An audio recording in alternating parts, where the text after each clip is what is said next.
Good evening and welcome back to the Mindful Model Maker. I'm not in the workshop tonight, I'm actually in the kitchen, and I just want to show you a couple, three products that I purchased 2 or 3 weeks ago at the 16mm narrow gauge railway show. And there's something that I've never heard of the company before, but I was looking for some signals to go on the above ground garden railway that I'm building, and I came across this company at the exhibition, which I'd never heard of before, but it looks like they make some very good stuff.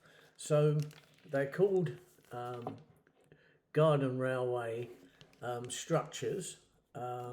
They've got a website which is www.gardenrailwaystructures.com, and if you go on there, they're building the website, so there are a few things on there that they tell you about, but there's no actual pictures. So this one here, the first pack I've got is $9.95. You've got whistle boards, you've got arrows, and you've got speed limits, and then there are the stickers that go on to those. I haven't opened it, so I'll open it now and we'll have a look. So these bits will obviously enhance your railway, because obviously in the larger gauges sometimes there is a lack of various details. You've either got to try and make them yourself. So there's the numbers and letters there, and then I believe all you need to do then is to place it on the whatever you are, whatever number or whatever it's going to go on. So we'll have a look to see if I can just do one of these now. Let's get that there and see if it's going to go. It's a job to see actually what's really happening. So I don't know, I'm just going to push that on like that, see if it's peeling off. It started to peel off. Just put that on there like so. Let's see what happens. Yes, I think we're getting something here. That needs to go on a bit more. There.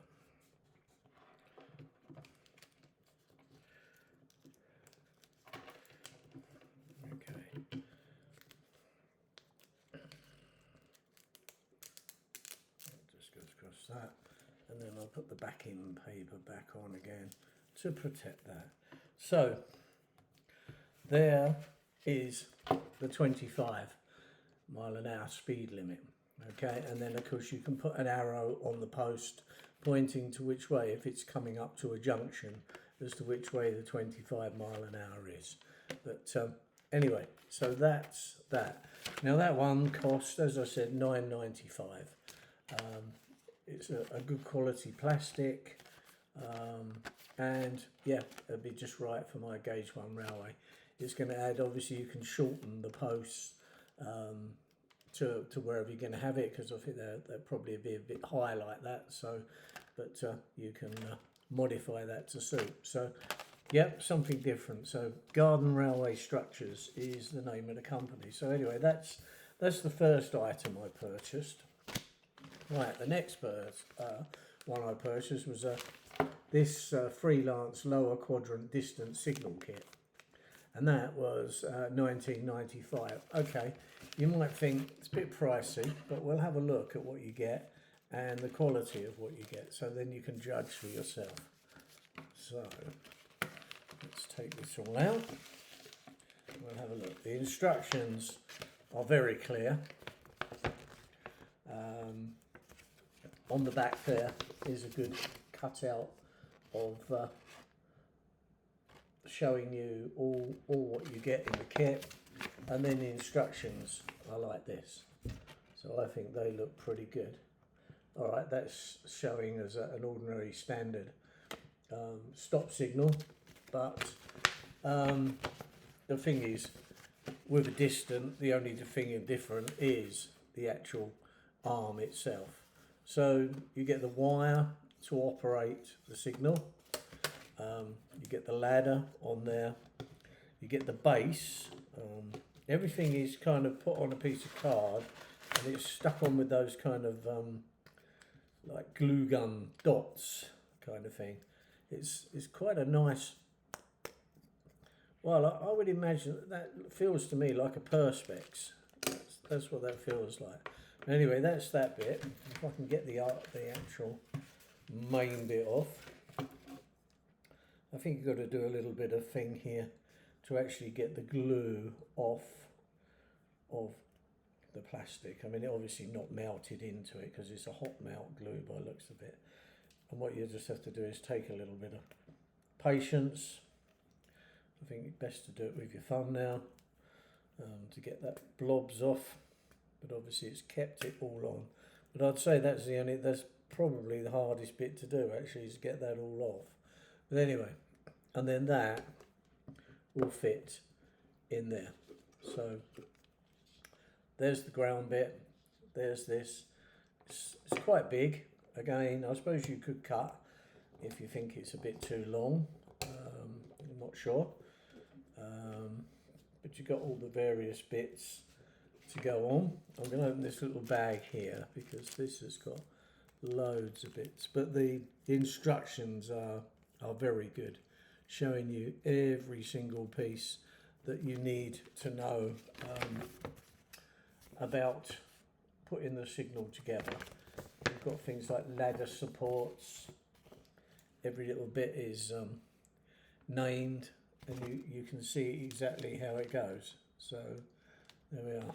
So this is a lower quadrant. I don't know if they do upper quadrant at all, but this is lower. All it means, with a distance signal, basically a distance signal warns of what the next signal is going to be. So if you came along and that is horizontal, that's telling you that you'll have to stop at the next signal.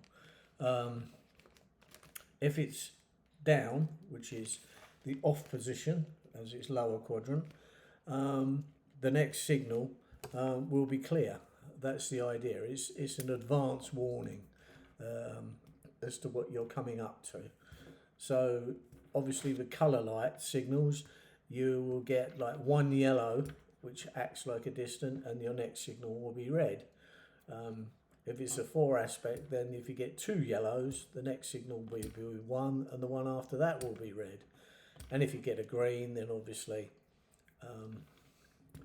you go through that one, and then obviously your next one won't be red. It will be either 1 or 2 yellows, depending on whether it's a 4 aspect or 3 aspect signal. Anyway, there's the piece of wire. It's quite sturdy, and you will need to cut that in order to operate. You've also got the ladder, which goes with that one, and then of course you always know a distance signal because of the fishtail shape there. In the little bag, which I said we were going to open, which I got distracted from, and we'll have a look at what we got in there. There are lots of little bits to do with the operation of it. I mean, the quality of this is really good. It's not 3D printed. I don't know how this is actually made. I'm not sure, but it's very neat. There's no kind of real filing or anything like that, I don't think, to do. This goes on the top of the signal, like so. So you can imagine on your layout, this is going to look really nice.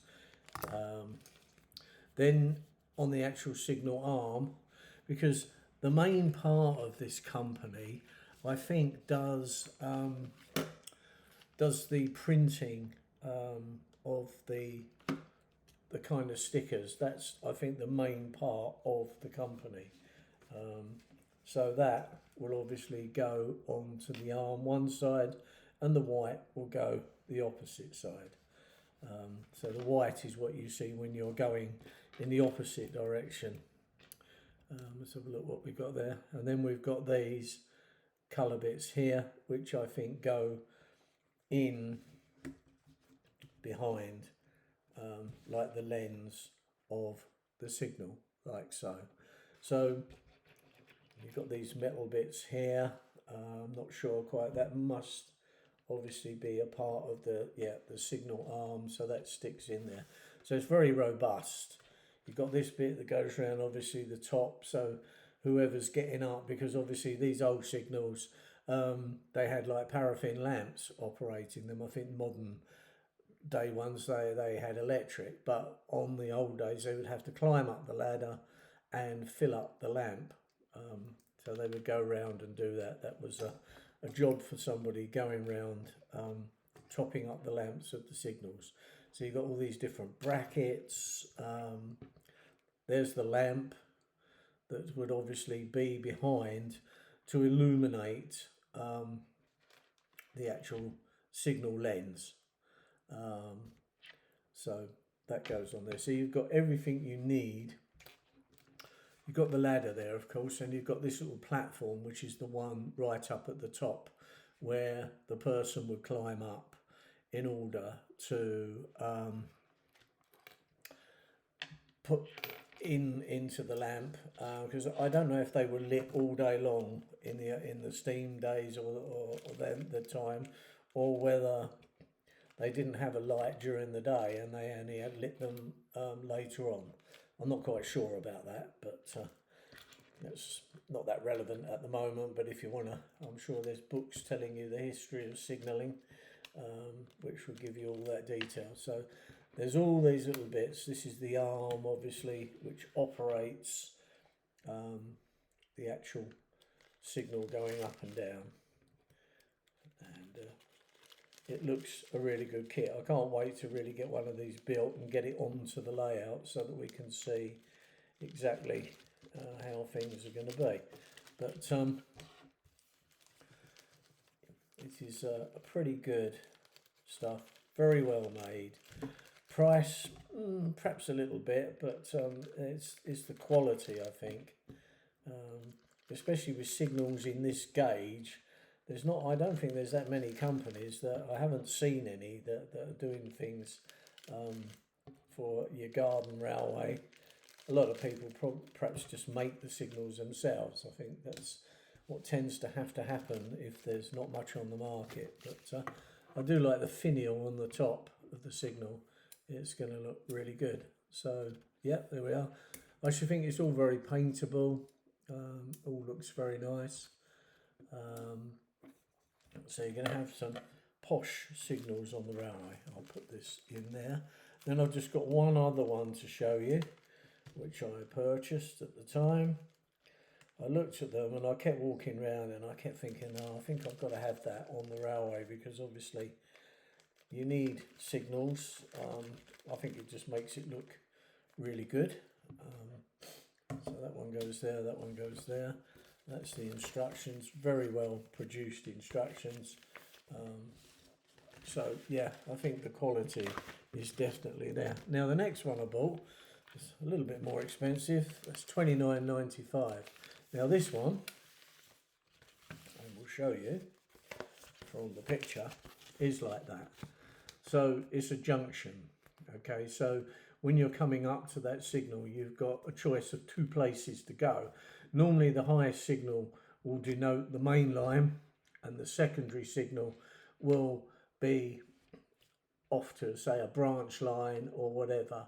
And then normally if there is a sidings or whatever, you'd normally have another thing with, say, a shunt signal on that would get you to go up that. But anyway, signalling is quite a thing, because you could come up to a signal and then it gets pulled off, which might mean you're actually going on to another train. But the only reason I know all of this is because I worked on the railway. But I don't want to bore you with all of that now, but because, like I say, there are books. Again, it's showing you all the parts.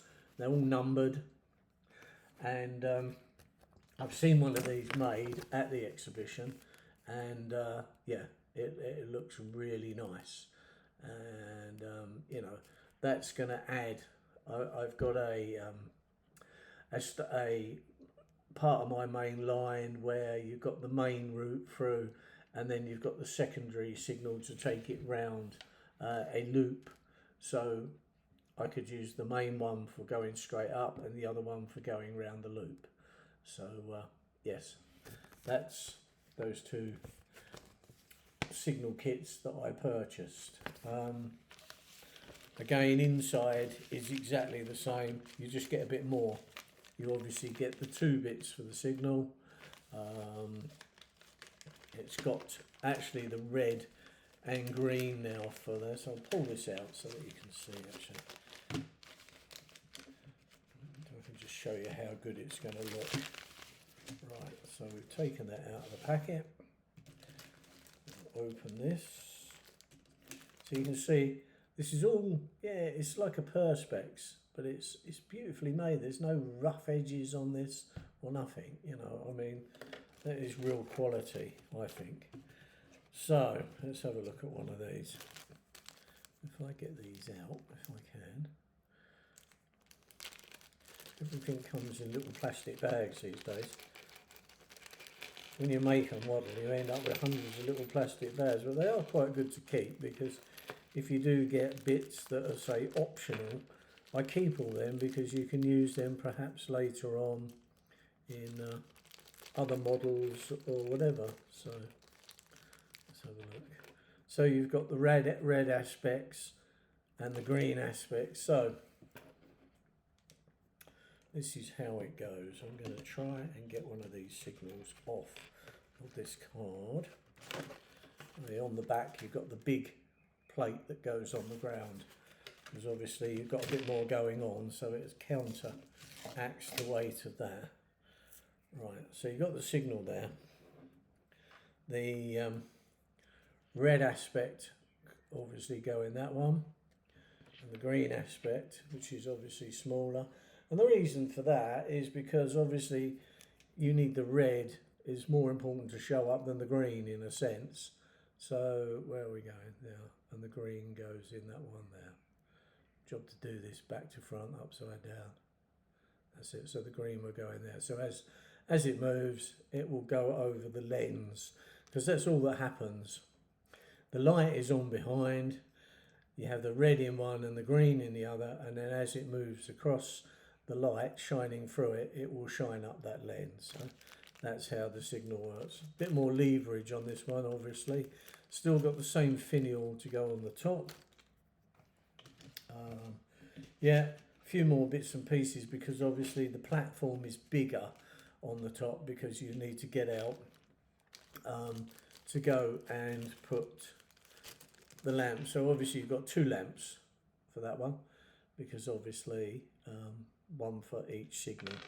And then you've got obviously got these clips that glue on, which I think allows, it looks like a butterfly, it allows for the wiring. You've got 2 pieces of wire this time. Obviously allows for the wiring to slide through that. So obviously that probably goes up the post and allows the wire to go through. Okay, I haven't really read the instructions in depth. I've just looked at them. I just wanted to show you them, because to me, when I see them, I kept looking, I thought, cracky, you know, I have never seen the signals that good before. And I think you could chop them down a little bit if you think they're a little bit big. They look a bit big at the moment, but I don't know until I get it on the railway to actually make it look, to see if it's right. But I'm sure you can modify, but you've got everything here that you need. Right, so just a quick recap then. So this is the company, okay, which is called Garden Railway Structures. There are other bits, like I say, their website is being constructed, and it says on there that they are bringing out other bits like bridges and things like that. So there's not pictures of everything, so I don't really know. There is a building in the background that interests me, like a place that you can have a mine or something like that. So because that's what my railway will have, I'll be interested to see that when they bring that out, to see what that is. But if it's the quality is as good as the signals, then I think it's going to be good. Yeah, it may be a little bit on the expensive side, but if you get really good stuff, then yeah. There is a phone number on there. I won't get that out. If you go on the Garden Railways Structures website, you'll get the phone number yourself. But anyway, yeah, I will look forward to making this. And when I have made one, I'll show you the finished product, and you can then judge for yourself. And obviously I'll put it on the railway so that you can see what it actually looks like. But anyway, thank you very much for watching, and I'll see you in the next video. Thank you. Bye now.